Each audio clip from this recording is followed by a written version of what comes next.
की बहू। मुरादपुर गांव में 16 साल की मारिया अपनी माँ के साथ रहती थी।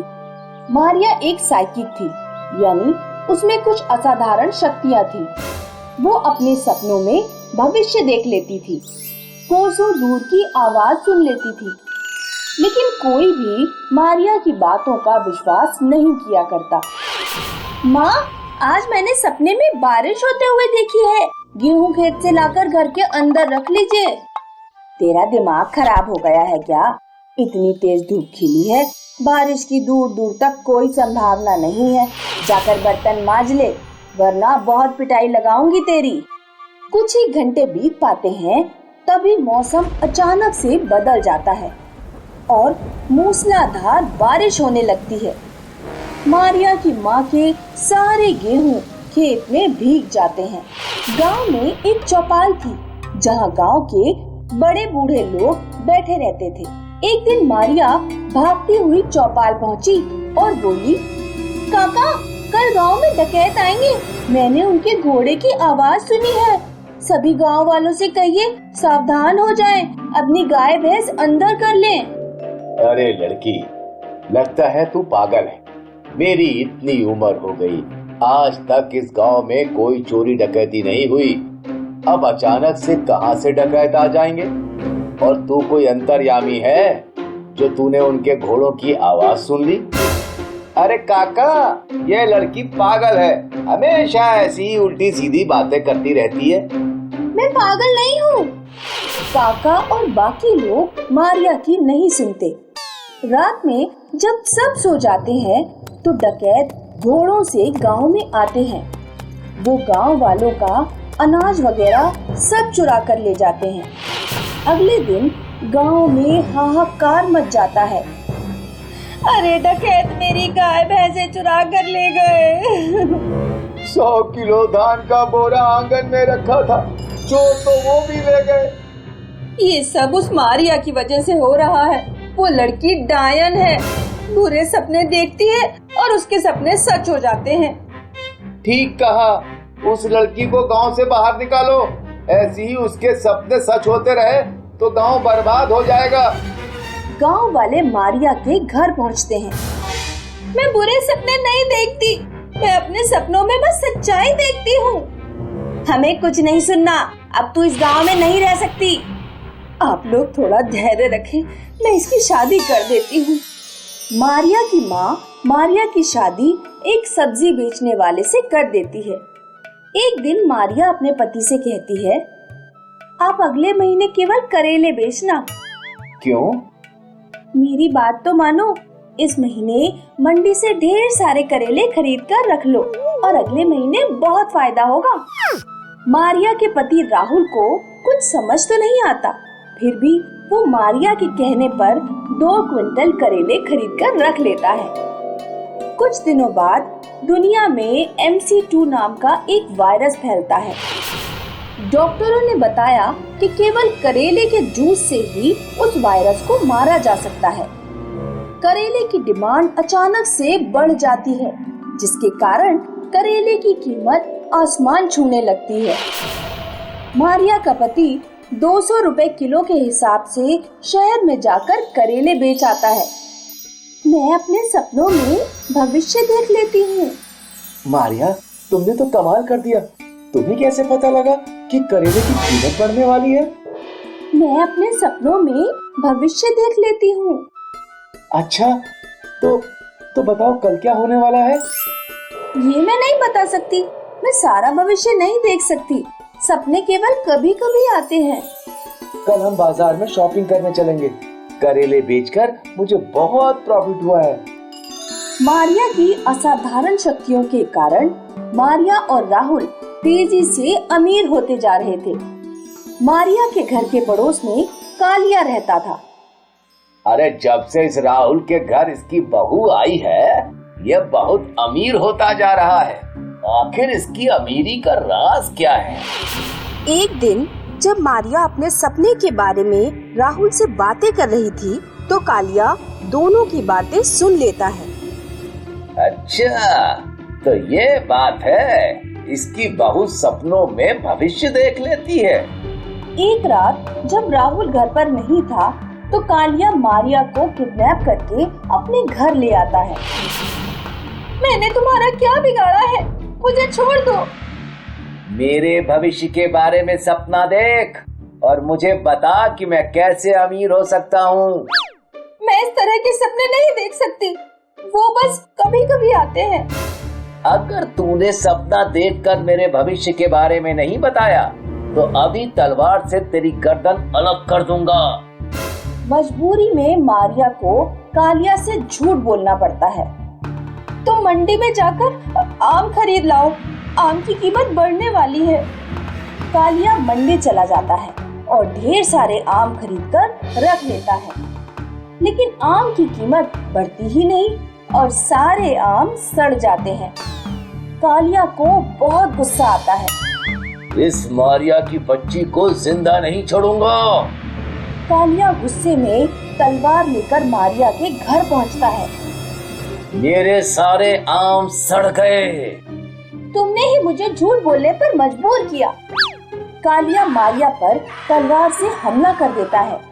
तभी मारिया का पति वहां आ जाता है। मारिया और राहुल मिलकर कालिया की खूब पिटाई करते हैं और उसे पुलिस के हवाले कर देते हैं।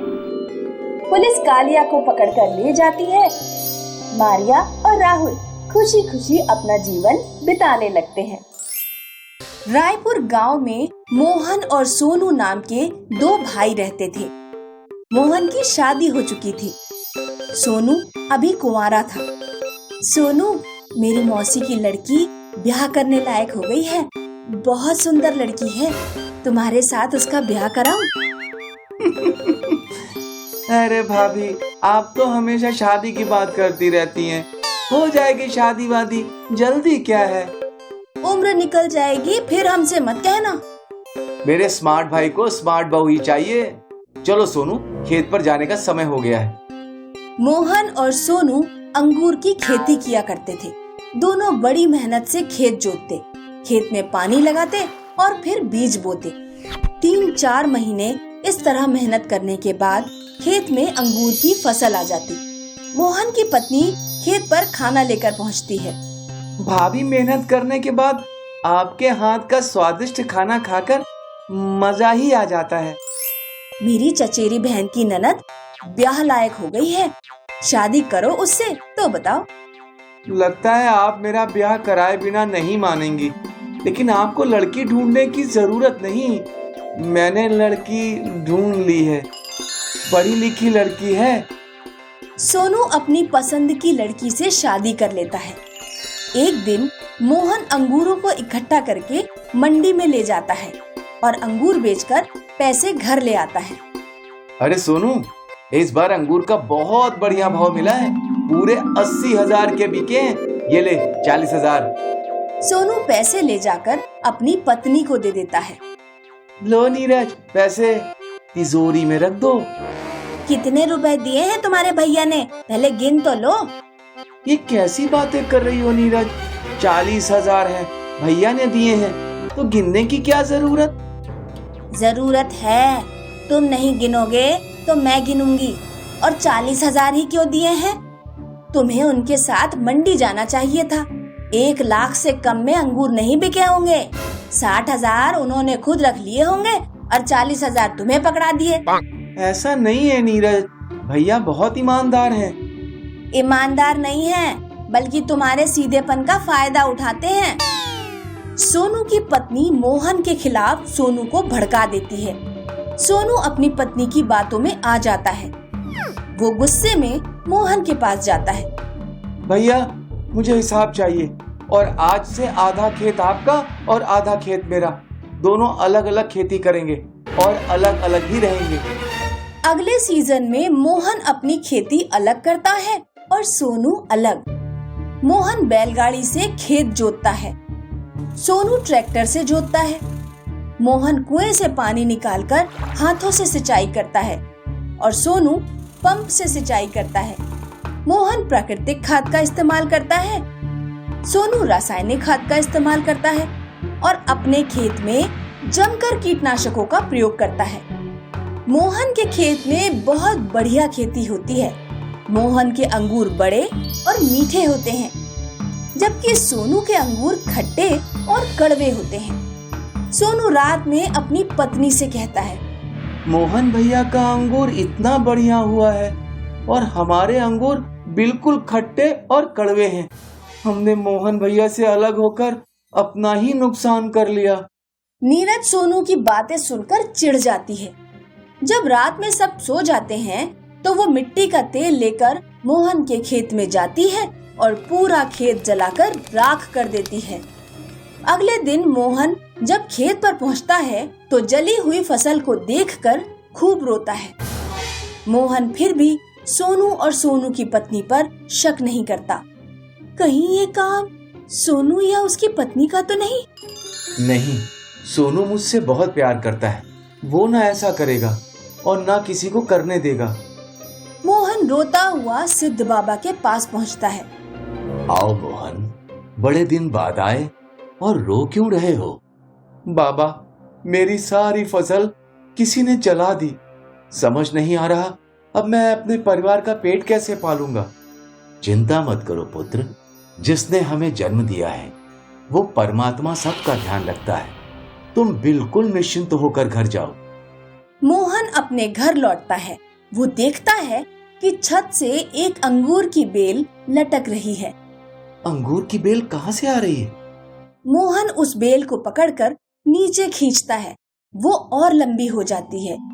मोहन बेल को नीचे खींचता जाता है, लेकिन बेल और लंबी होती चली जाती है, खत्म ही नहीं होती। अरे सुनती हो?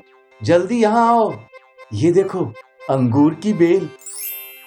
मोहन और उसकी पत्नी अंगूर की बेल में से अंगूर तोड़कर बोरी में इकट्ठे कर लेते हैं। तुम इतने अंगूर जाकर बेच आओ, तब तक मैं बेल खींच खींच कर और अंगूर तोड़ लेती हूँ। जादुई अंगूर की बेल के अंगूर बेचकर मोहन को बहुत फायदा होता है। वो अपनी पत्नी के लिए साड़ी और बहुत सारी खाने पीने की चीजें लेकर आता है। उधर सोनू भी अपने अंगूर मंडी में लेकर जाता है, लेकिन उसके खट्टे और कड़वे अंगूर कोई दुकानदार खरीदते ही नहीं। परेशान होकर सोनू सारे अंगूर फेंककर चला जाता है और घर आकर रोने लगता है।